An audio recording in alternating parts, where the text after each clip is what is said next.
With a voice that wasn't his, my dog warned me, "Don't let it in. Maybe now he's a monster or whatever is using his body. But just a week ago, he was my best friend. He was my family. Max and I were inseparable." Sounds cliche, I know, but it's the truth. I adopted him 3 years ago. He was a clumsy German Shepherd mix with ears way too big for his head. From that day on, he became my shadow. If I was in the kitchen, he was on the floor, waiting for something to fall. If I watched TV, he rested his head on my lap, sighing with every pet. Our mornings were sacred. My alarm rang, and seconds later, I felt his wet nose on my face, then his full weight crushing my chest. He was my second alarm clock, the one that never failed. At night, after his last walk, he jumped on the bed and curled up at my feet, a furry guardian who snored like a freight train. His presence was comfort itself, another heartbeat in the silence of the house. I loved that dog more than words can explain. So when everything started to change, it felt like my world was collapsing. It began with his food bowl. For Max, eating was life. The sound of kibble hitting the bowl was his favorite music. But one Tuesday morning, he didn't move. I set his bowl down, kibble and some chicken, his favorite treat. He sniffed it, looked at me with a strange expression I couldn't read, and walked away. At first, I thought he just had an upset stomach, but the bowl stayed full all day. He wouldn't take treats, not even sausage. By the second day, panic started growing in my chest. I rushed him to the vet. Blood tests, x-rays, hands all over his body. Waiting was torture, and the verdict was worse than bad news. There was nothing wrong. Physically, Max was perfect. The vet suggested stress or anxiety, a change at home, but nothing had changed. I left with more questions than answers, and a dog who looked like he was slowly disappearing in front of me.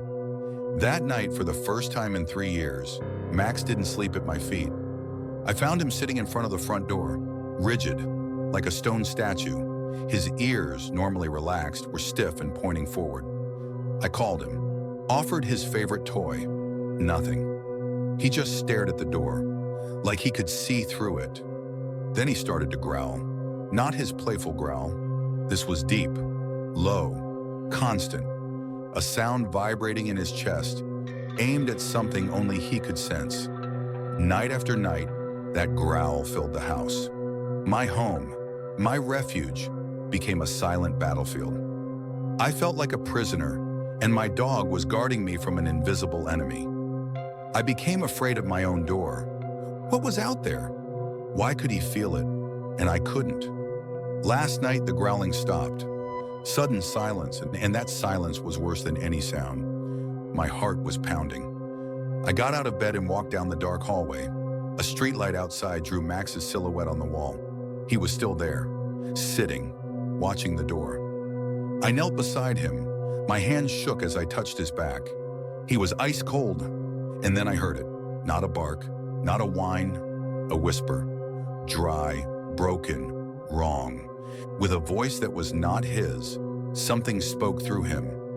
"Don't let it in." I froze. The air died in my lungs. Terror burned through my body like electricity. That thing sitting in front of me, with my best friend's face, was not my dog anymore. Now it's morning. Sunlight fills the room.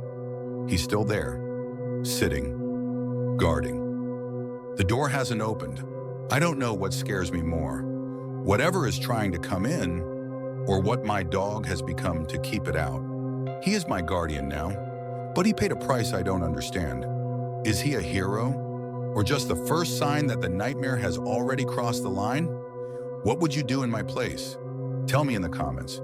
And if your pet has ever protected you from something you couldn't see, share your story. Because right now, I feel like I'm going to need all the help I can get.